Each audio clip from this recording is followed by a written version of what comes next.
Hi everyone, my name is Frederick Gunrod and today I'm going to speak to you about an overview of instructional design. Our agenda for today is to define instructional design, define basic learning theories, discuss 5 models of instructional design, and review a real-world example. So what is instructional design? Let's get started. Instructional design means planning learning on purpose, not by accident. Every activity, assignment, and assessment is chosen because it serves a clear goal. The focus is on what learners should be able to do by the end. It brings together learning theory, which explains how people learn, and learner needs, which include background, motivation, and challenges. It also accounts for real-world limits like time, technology, class size, and resources. The goal is to design learning that is effective, realistic, and meaningful. Basic learning theories help explain how people learn and why a certain teaching method works. They guide how lessons are planned, taught, and assessed. Each theory views the learner and the learning process differently. Understanding these theories helps teachers choose better strategies for different goals. The 3 main theories that we will look at are behaviorism, cognitivism, and constructivism. In behaviorism, learning is seen as a change in visible behavior. Students learn through practice, repetition, and reinforcement. Teachers use clear goals, drills, and feedback to shape correct responses. In cognitivism, learning focuses on what happens in the mind. Students actively process, organize, and remember information. Teachers help by using examples, outlines, and connections to prior knowledge. In constructivism, learning is built from personal experience. Students create meaning through the real world, tasks, and discussion. Teachers guide, coach, and create authentic learning situations. Instructional design models provide structured ways to plan and deliver learning. They help designers move from goals to activities to assessment.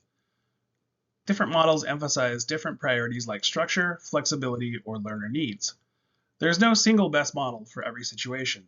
The next slides will introduce several widely used models and how they support learning. The ADDIE model is an instructional design framework that stands for Analysis, Design, Development, Implementation, and Evaluation.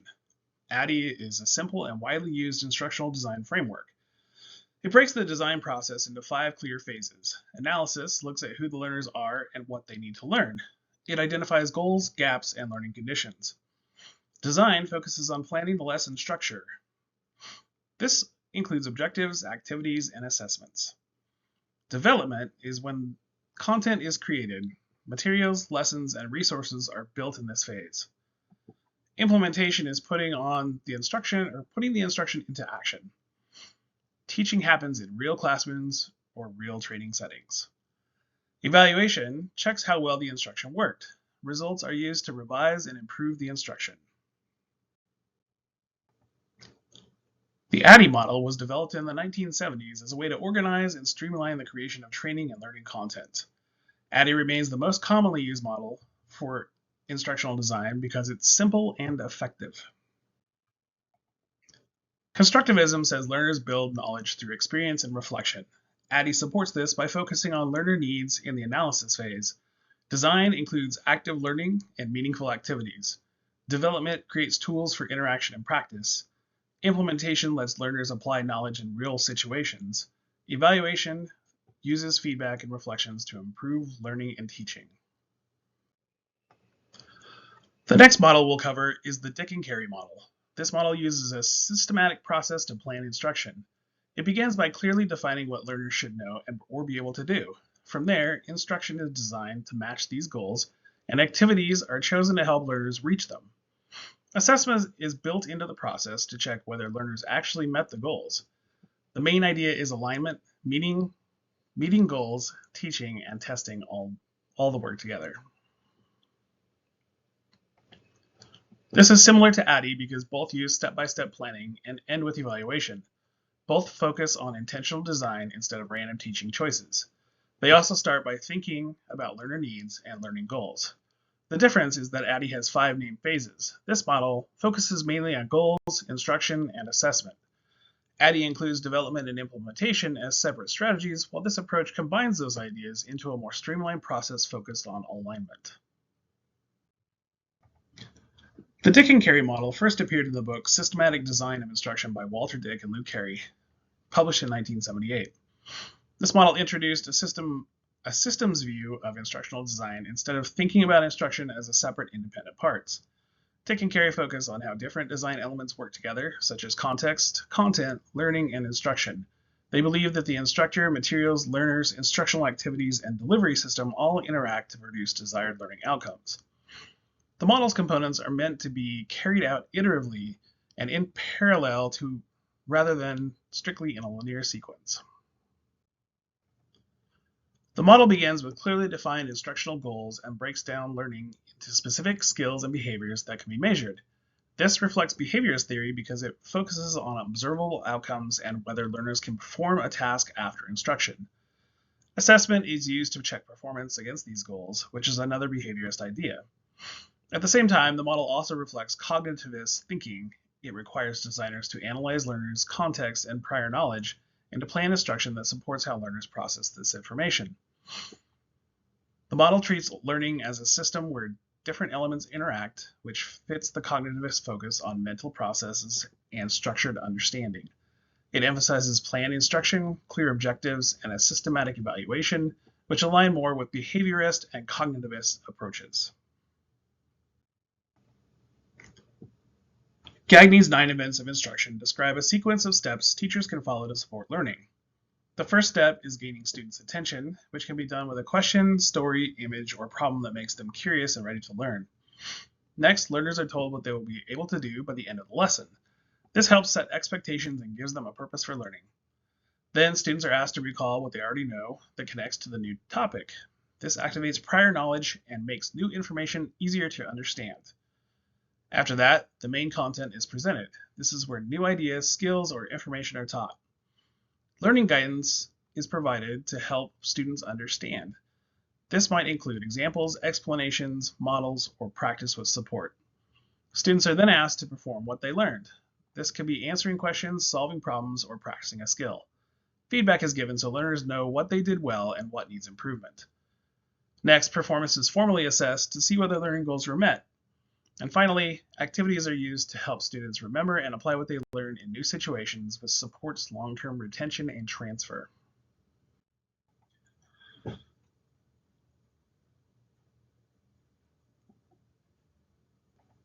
Robert Gagne is a pioneer in instructional design whose ideas help shape how educators plan lessons. His approach grew out of systematic methods developed around World War II, emphasizing that different things are best learned with different methods. Gagne's 9 events of instruction are presented as a clear framework teachers can follow to guide learners through effective instruction. His work is still used today by educators and designers because it provides structure and connects learning theory to practical teaching steps.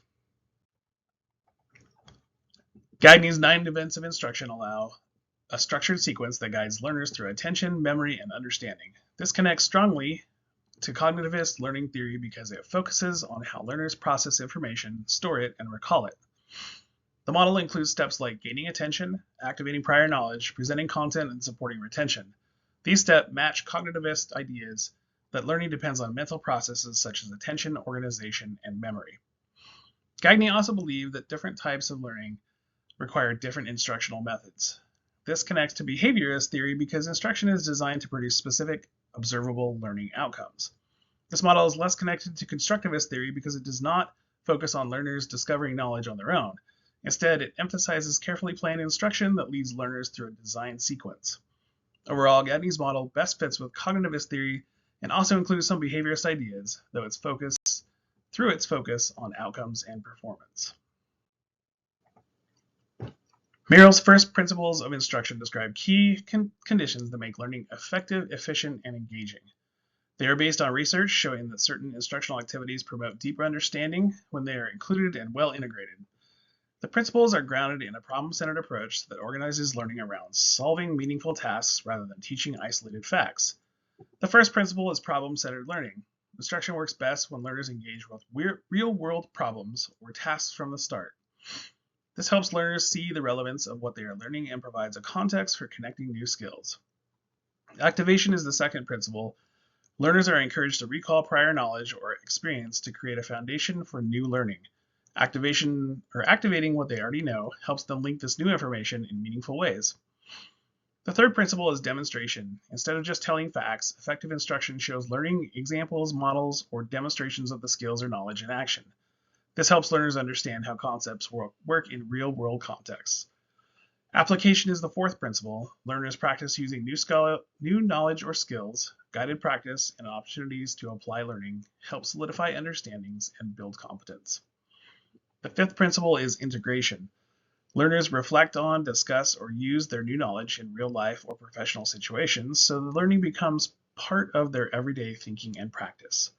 Together, these 5 principles create a framework for designing instruction that connects theory to practice and supports lasting, meaningful learning. The 5 principles were first described in Merrill's 2002 paper and later elaborated on in his book, First Principles of Instruction, published in 2013. Merrill believed that instruction is most effective when it focuses on real-world problems learners are likely to encounter. Starting with an authentic problem helps learners see why the content matters and sets the context for all subsequent learning activities. Merrill's first principles of instruction connect most strongly to constructivist and cognitivist learning theory. The constructivist connection shows that the model is problem-centered, meaning learning begins with real-world tasks. This matches constructivist theory, which says learners build understanding by working with meaningful problems. Activation and integration ask learners to connect new ideas to prior experience and use learning in real life, which supports constructivist idea of learning through experience and reflection. The rapid e-learning model is an approach to instructional design that focuses on creating online learning quickly and efficiently by using templates, existing content, and simple tools. Instead of long design cycles, it emphasizes speed, collaboration, and frequent revisions to produce functional training that can be updated easily. Rapid e-learning is a method for creating online training quickly without sacrificing quality. It often means development in less than a month using subject expert content and materials ready to adapt. The first step is choosing the right authoring tool, picking one that is easy to learn and lets you see a working version of your course early. Next, build using reusable templates. A master template speeds development and creates familiarity for learners across modules. Developing a prototype, testing it, and updating it through multiple iterations is essential. Early prototypes help stakeholders give accurate feedback.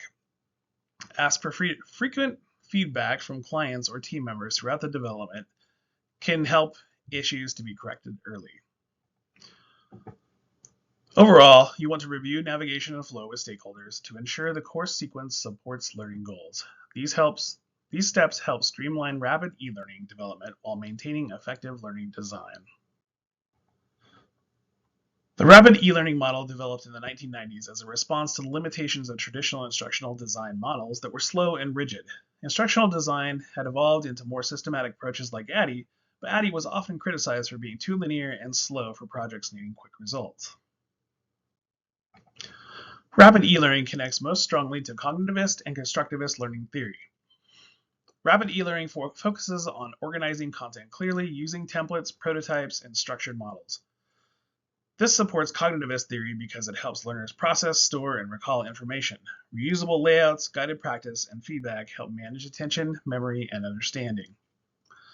Rapid e-learning often uses real task scenarios and practice activities. Learners apply knowledge quickly in meaningful situations. This matches constructivist theory, which says people learn best by doing, reflecting, and connecting learning to experience. Now we'll take a look at a real-world example of an instructional design model in action. I work as a learning specialist at a medical school, and I spend a lot of time helping students develop independent study plans for boards prep. ADDIE fits well because the goal is to show how students plan to manage their own learning curriculum. Dedicated boards prep is a block of about 3 months where they have to study independently and develop their own plan. ADDIE walks them through understanding their needs, creating a plan, building study tools, using the plan, and then changing it based on results. This mirrors how medical students actually prepare for boards, since their studying is long-term, self-directed, and constantly adapting to performance. The context focuses on medical students preparing for board exams. These students face intense pressure because they must master a very large amount of material in a short period of time. Many are balancing classes, clinical work, and personal responsibilities while studying for high-stakes exams. Stress levels are high, time is limited, and content is dense. Because of this, students cannot study everything equally. They need a plan that helps them focus on what matters most and to use their time efficiently. The main goal is to raise overall scores by strengthening weak subject areas. This fits into the analysis phase of ADDIE, where the learner's needs, limits, and goals are clearly identified before planning instruction.